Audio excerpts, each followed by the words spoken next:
This is what should be done by one who is skilled in goodness and who knows the path of peace.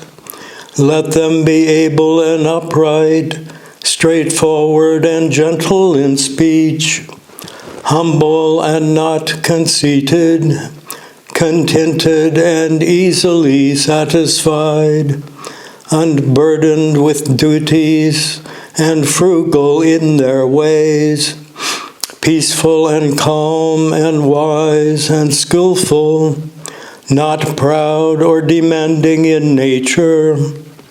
Let them not do the slightest thing that the wise would later reprove, wishing in gladness and in safety. May all beings be at ease, whatever living beings there may be, whether they are weak or strong, omitting none, the great or the mighty, medium, short, or small, the seen and the unseen, those living near and far away, those born and to be born. May all beings be at ease. Let none deceive another or despise any being in any state. Let none through anger or ill will wish harm upon another, even as a mother protects with her life her child, her only child. So with a boundless heart should one cherish all living beings, radiating kindness over the entire world, spreading upwards to the skies and downwards to the depths, outwards and unbounded, freed from hatred and ill will, whether standing or walking, seated or lying down, free from drowsiness. One should sustain this recollection. This is said to be the sublime abiding, by not holding to fixed views, the pure-hearted one, having clarity of vision, being freed from all sense desire, is not born again into this world.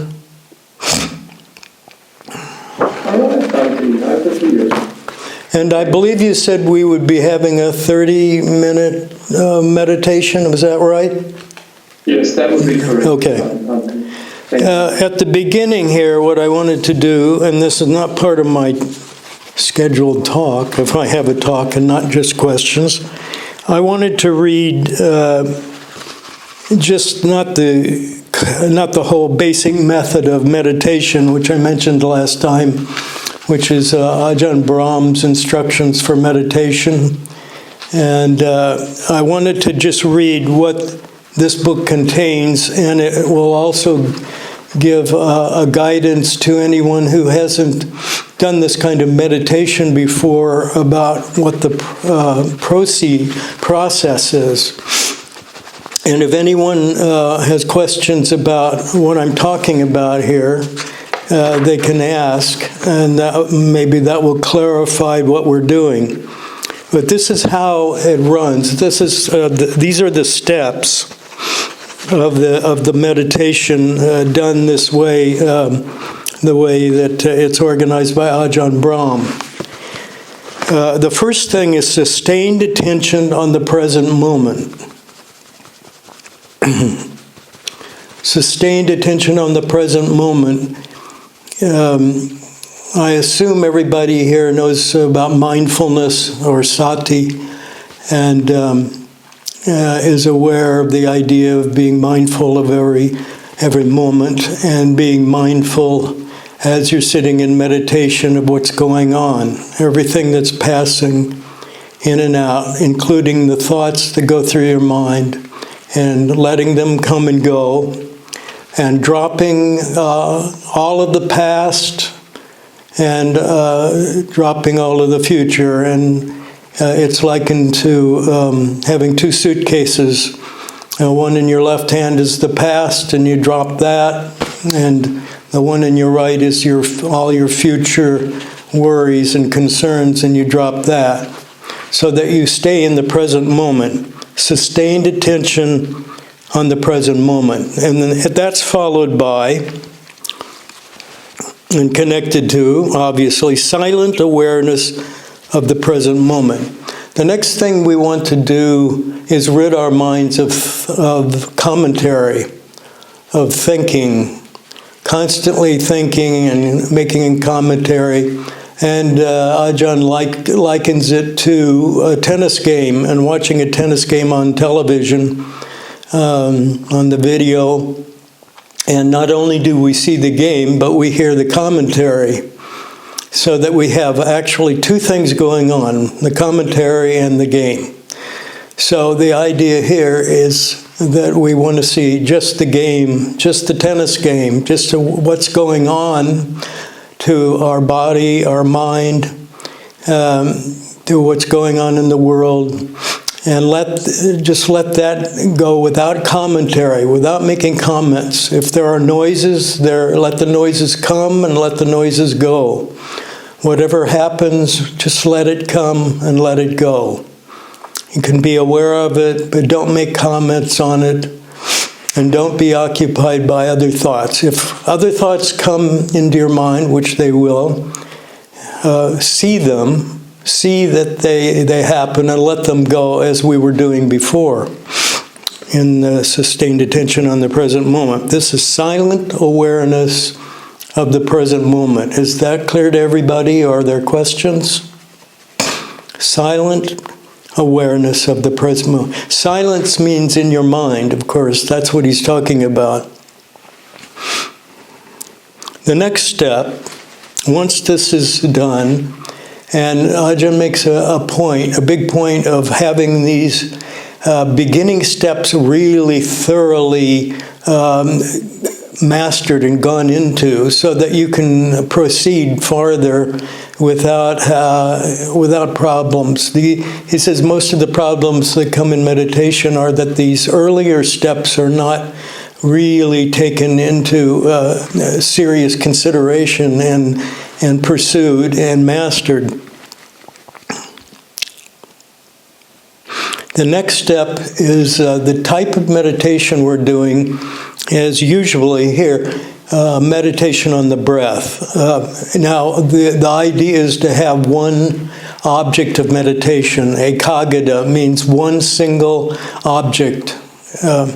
And breath meditation was the Buddha, the Lord Buddha's favorite meditation. And that's the type of meditation that Ajahn Brahm teaches usually. There are other objects of meditation. If you've done meditation, you know. There is metta meditation, in which you spread loving kindness in different ways, but to the whole world, ultimately. And in this case, we're watching the breath, in and out breath. Anapanasati is what is called in Pali, in and out breathing. And silent, present moment awareness of the breath. We don't focus it necessarily on any particular spot in the body.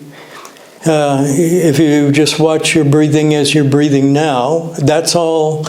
The awareness is simply the same as you're being aware now of the breath. You're not doing anything special with your stomach. You're not doing anything special with your nose. You're just breathing, just as you are now. You watch the in-breath and you watch the out-breath, and you watch the gaps between them. The in-breath and then there's a hold, and then there's an out-breath. And you watch every little detail.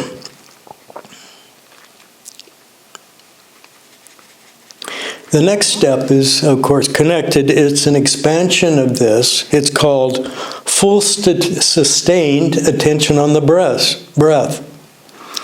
So you're doing what have been doing before, but now you pay attention to every little detail as it goes through, as your breathing goes through your body. Everything, how long are those pauses between the breaths? Is one breath longer than the other? Are they harder? Are they harsher? Are they smoother? Whatever happens. And making no judgment on them, merely seeing the reality of the breathing. This is what it means by full sustained attention on the breath. Whatever you can conceive of as full sustained attention, this is what it is. This is your object, your meditation object. And you stay with it. You stay with it for a really long time. This is your meditation. If you're successful, I'll go on to the next steps. If you're successful with that, not so easy in a half hour, but when you're meditating on your own and you have a longer period of time, you may come, if you're successful in watching the breath for a long time, you may come to full sustained attention on the beautiful breath. All right, we come to a term that Ajahn Brahm made up. Personally, I would go into the terms piti sukha, which I've mentioned before in our classes. Piti is rapture, usually translated as rapture. It can be translated in other ways. Piti, P-I-T-I, that's Pali. Rapture or happiness sometimes. And sukha means happiness or joy. There are different ways to translate it, but usually it's translated as something like rapture and joy. Rapture and joy is so wonderful and beautiful. That's how Ajahn has translated it as the beautiful breath. When this beautiful breath comes in, you just focus on the beautiful breath and see how it changes things. Everything becomes beautiful. And during this period, you may have an experience along the line of experiencing the beautiful nimitta. And nimitta is a mind object. Usually it's some simple, very simple object like a circle, like the full moon on a black night. Something beautiful and radiant. That's the classic example of a nimitta. It's very beautiful. And you just focus on it. If you're fortunate enough to have a nimitta, you drop everything else and just look at the nimitta. And don't grasp at it, and don't let your mind tell you things like, oh my God, I've got a nimitta. Don't start talking, and don't be afraid of it. Just watch the middle of it. Look at the most radiant part, which is almost always the middle of the object, whatever it is, the nimitta. It's a mind object. It's something created as a reflection of your mind. If your mind is filled with problems and you have a nimitta, the nimitta will be dull and less brilliant, less radiant. But if your mind is full of happiness and joy, which can come about, then the nimitta becomes brighter and brighter. Then I'll go on. What can result? You go into the middle and you can achieve first jhana. That is the ultimate goal in this meditation, is the jhana. You've probably heard of the jhana as this higher state, and this is Ajahn Brahm's way. If you want a more complete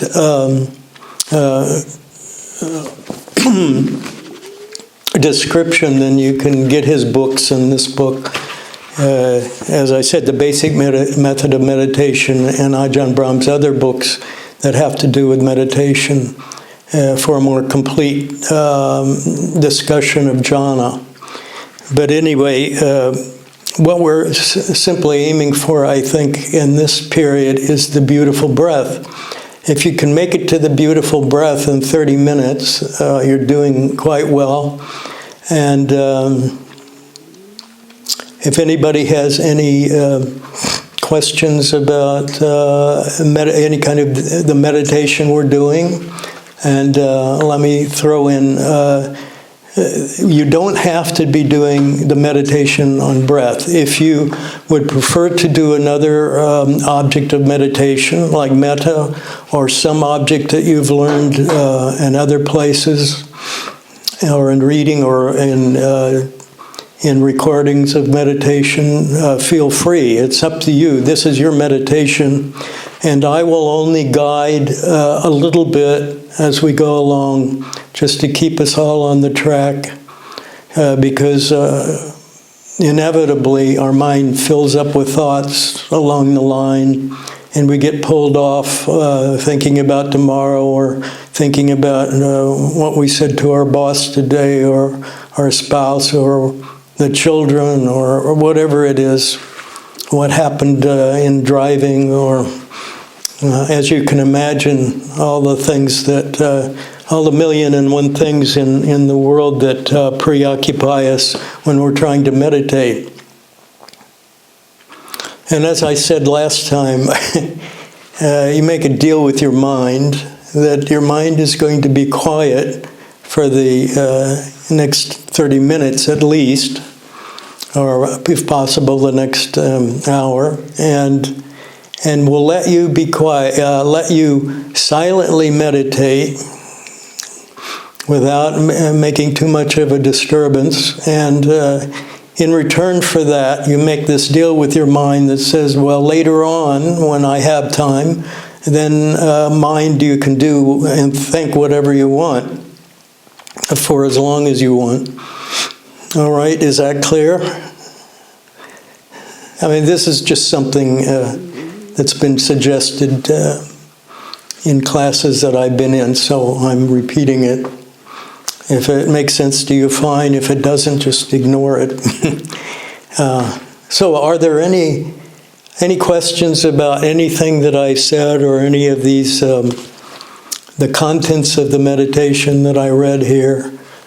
If you want me to repeat that chain, I will. If everything's clear about the meditation, we can start the meditation.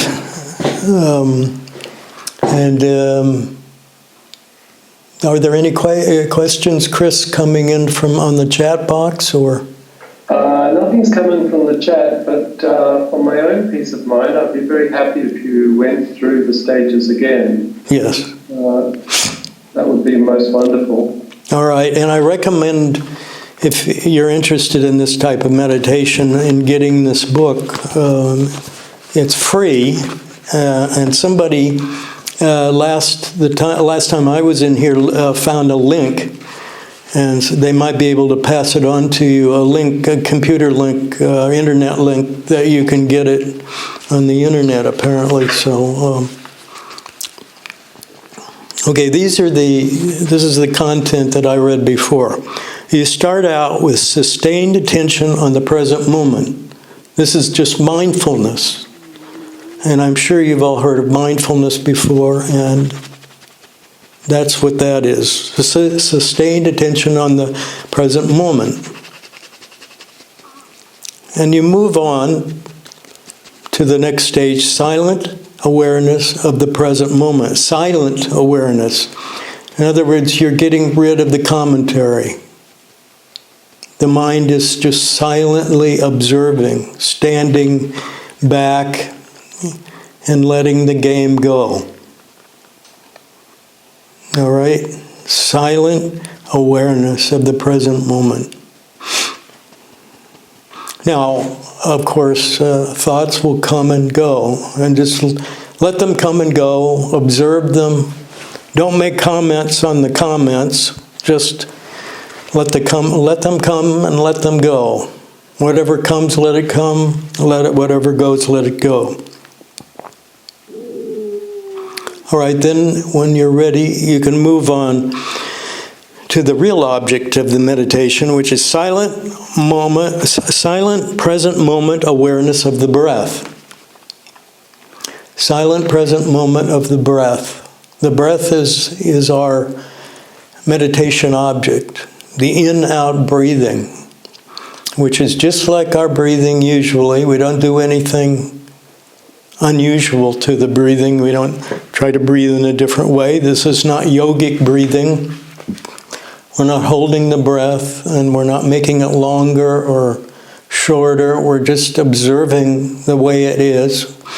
Sometimes you may want to take a deep breath, and other times you may breathe more quickly than others. Observe all of these changes as they go by without making comments about them. Okay? That's the real meditation that we're doing. I won't say that the first part is not the real meditation.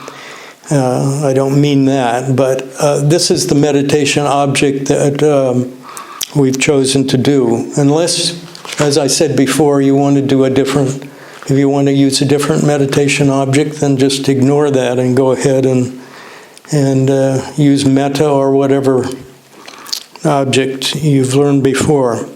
So the next step is full sustained attention on the beautiful breath. This simply means an expanded awareness of the, for a better definition, you can read this pamphlet. It means every detail of the breath, you're really absorbed in the breath now. And you see all the changes and all the difference in the pauses. And nothing else is absorbing your mind. The thoughts have gone, and you're really with the breath now for a long time. For a really long time. And this enables you to go on to full sustained attention on the beautiful breath. As I said, you have piti sukha, or joy and rapture and joy. Rapture and happiness. It's a beautiful breath that makes everything beautiful and radiant. It's like you're breathing in a kind of perfect energy. You know, the Indians have a term, prana, that means breath. But it's prana, if you know anything about Hinduism, and I don't know very much, but it means it's a kind of energy that comes into you, an energy that fills you with this beautiful energy in itself, prana. Anapana, it's the same word, it's just in Sanskrit. Prana is the same as Pali pana. Anapanasati, in and out breath. A remembrance of in and out breath is what that means. In and out breathing. And then the last two are experience of the beautiful nimitta. The nimitta is an object that you may see, very simple, bright, radiant object that may come to you, and then you simply hands off. You don't make comments on it. You don't try to grasp it. You just let it be. And the last is the beautiful jhana, which means that if you have a nimitta that lasts a long time, and you look into the middle of it where it's most radiant, and you let yourself go into that beautiful center. And if you can do that and lose yourself, you lose all thoughts of the present moment. If you've gone that far, you lose all your senses. You may still be seeing, but you're seeing in your mind, and you're seeing this mental object. And your hearing goes, hopefully. Your hearing goes, and all the other senses. Even the sensation of your body is gone. And all there is the jhana, the state. And this is something for the future. If you don't attain jhana tonight, don't feel that you failed. This is something for the future. Once you've succeeded in mastering these earlier steps, as I said before, this is what Ajahn Brahm reinforces in this pamphlet, is that you need to treat these earlier steps very seriously and master them in order to get to the later stages. Okay, now, do we have any other questions? Any? All right, we're about at our time, 7:30. So, is everyone ready to begin the meditation? Anything else? I think so. Yeah. All right, then. All right. I think so, Bhante. All right, then. For a half hour or so, we'll meditate. So I'll just say at the beginning, you might want to start out. Should have mentioned this before. You might want to start out with a little metta. May I be happy. May I be happy. May I be well, happy, and peaceful. Or may all beings be well, happy, and peaceful. However you've learned to do metta, if you're familiar with metta and you want to do it. Or you pick individuals and you go from one to the other. You might do that for a few minutes. I would say like 5 minutes. Of course, you don't have to if you don't want to, but after about 5 minutes, I'll say go on to the breathing meditation.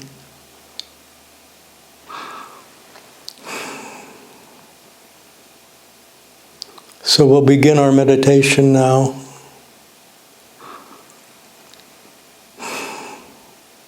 May all beings be well, happy, and peaceful.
Now, if you're doing the metta meditation, you can go on to present moment meditation and to the breathing meditation, in and out breath.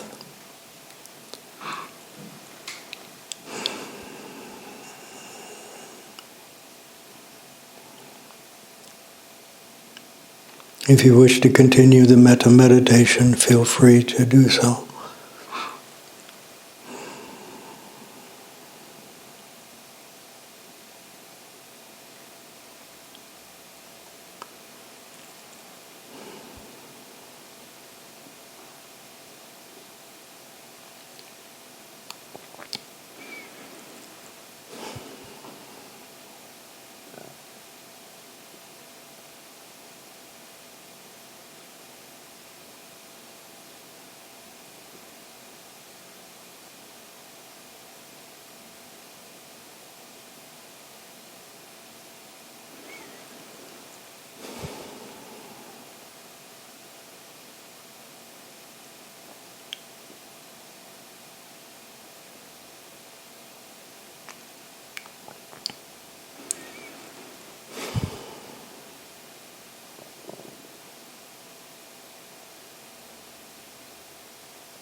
Keep your mind on the breath.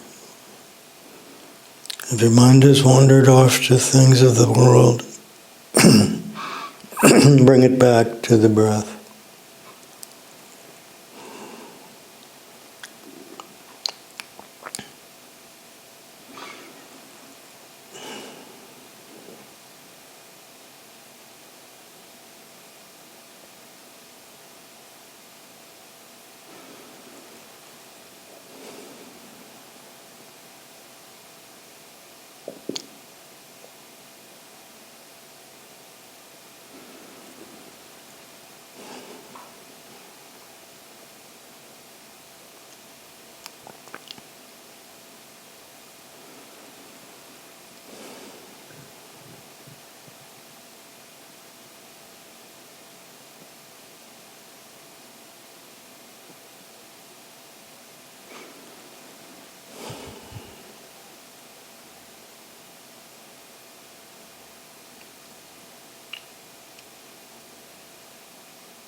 Keep your focus on the breath. If you start thinking of other things, just see that without criticizing, and go back to looking at the breath, in and out.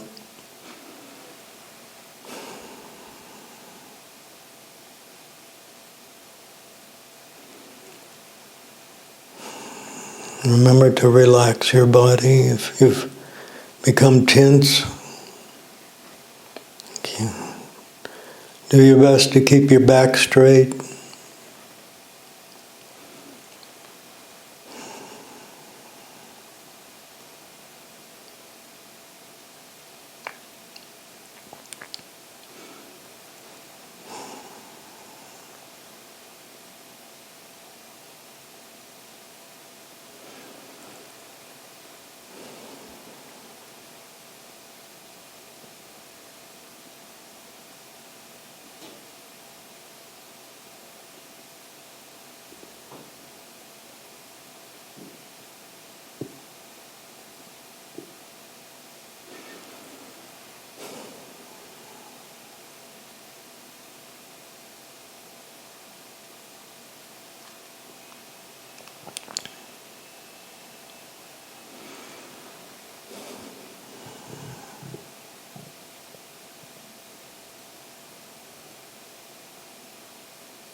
Bring your mind back to the meditation if it's wandered off.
Now in these last few minutes, about 3-4 minutes, you might return your meditation to the metta subject, loving kindness, however you wish to do it.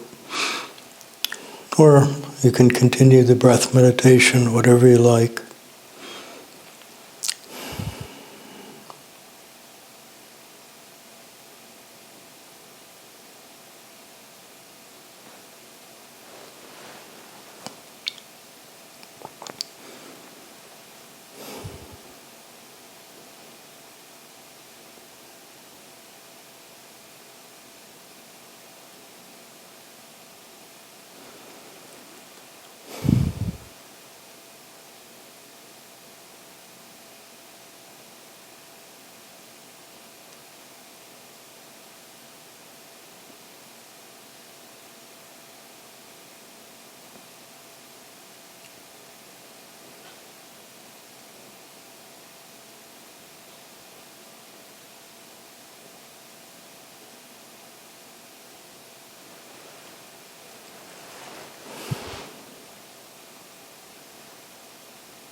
All right, now an hour has passed.